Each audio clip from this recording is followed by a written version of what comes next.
You know how sometimes life feels like it's moving in circles, same streets, same routines, same tired breath you carry with you day after day? I didn't expect that an ordinary Thursday would split my world open and lead me into something I never thought I'd find, something that made me feel seen in a way I hadn't for years. It began quietly. I'd just left a meeting that drained the color out of me. My co-workers had been polite enough, but everything felt mechanical, like I was a machine expected to keep running no matter how low my battery got. My chest felt heavy, my thoughts scattered, and all I wanted was to sit somewhere nobody knew me. Instead of heading to my usual coffee shop, I let my feet take me somewhere else. Down an older street I rarely noticed, tucked between antique stores and faded brick buildings, I saw it, a small cafe with a hand-painted sign and soft golden lights glowing through its windows. Something about it whispered, "Come in." So I did. Inside, it smelled like roasted beans and rain-damp earth. The walls carried a quiet intimacy, as if every story ever spoken inside them still lingered in the air. I slid into a booth by the window, ordered a cappuccino, and pulled out my journal, the one I hadn't touched in months. My fingers hesitated against the cover, unsure if I even remembered how to spill words onto paper anymore. That's when I noticed them. 2 men sat at a table across the cafe. They didn't look related. They didn't even look like close friends at first glance. One of them, Ethan, had this sun-warmed ease about him, the kind of presence that made you feel like summer could last forever.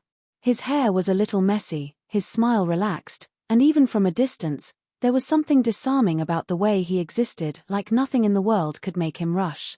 The other, Caleb, was the opposite. His energy was focused, alert, like he carried weight on his shoulders but refused to let it bend him. His gaze held a sharpness, an awareness that made you wonder what he saw that the rest of us missed. I told myself not to stare. But my eyes kept drifting back, and before I knew it, Ethan looked up. And he didn't look away. He held my gaze, not in a forward or arrogant way, but in this steady, almost knowing way, like he could see something in me I hadn't realized was there. My breath hitched. Embarrassed, I dropped my eyes, pretending to be fascinated by the pen in my hand. But my fingers trembled. A few moments later, I heard footsteps. When I looked up, Ethan was standing by my table, his smile carrying a question I hadn't asked for but secretly hoped for. "Is this seat taken?" he asked. His voice was low, unhurried, almost like dusk settling across the sky. Logic told me to say yes. But something else, something softer, quieter, told me no. So I shook my head. He slid into the booth across from me. We exchanged names. Casual words, the kind you always start with. But nothing about it felt casual. Every answer seemed to lead somewhere deeper, like there were layers waiting to be unwrapped if I let them. And then Caleb appeared. He approached the table with a calm surety, his eyes flicking between me and Ethan. He gave the smallest nod, his expression unreadable but not unkind. "She seems interesting," Caleb said directly to Ethan, not to me. Ethan chuckled softly. "Mind if we join forces?" I laughed nervously, unsure if this was some kind of game. "Is this a thing you do? Pick up strangers in coffee shops?" "Only when the moment feels right," Caleb said.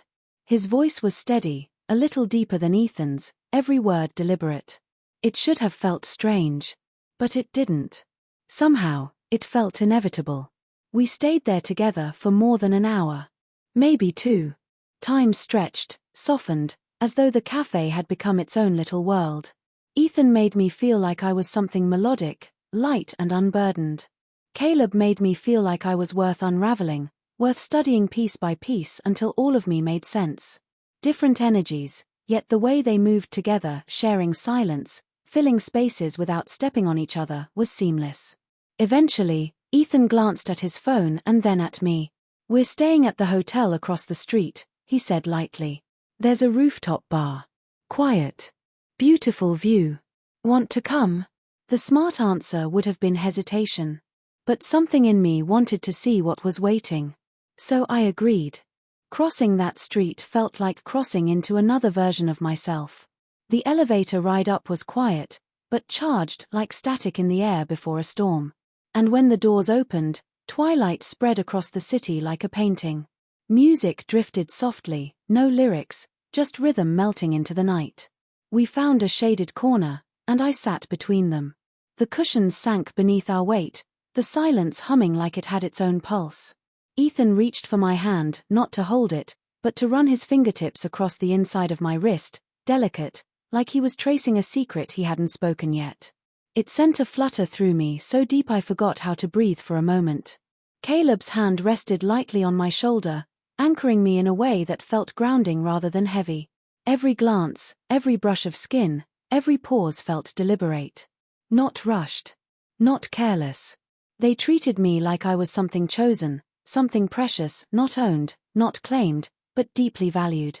"You're not what I expected," Ethan murmured at one point, his words brushing closer than his lips. Caleb pressed his palm against my back, steady, warm. "You feel like someone I've been searching for," he said quietly. And in that moment, I understood what I hadn't before, that sometimes strangers know how to see you more clearly than people who've known you for years. We spent that night wrapped not in chaos, but in stillness. No performance. No pretending. Just connection. Gentle touches, lingering words, the kind of intimacy that doesn't demand but simply offers. When morning light spilled through the curtains, we dressed in silence, smiles soft, hearts still tender from everything we hadn't needed to say aloud. Downstairs, as I prepared to leave, Ethan held my right hand, Caleb my left. Ethan pressed a kiss to my fingertips. Caleb's thumb brushed across my palm like a promise. And for the first time in longer than I could remember, I felt whole. Not because they completed me, but because they reminded me of something I had forgotten, what it feels like to be chosen, to be seen, to be cherished. They knew what I needed before I even knew how to ask for it. And for that, I'll always be grateful.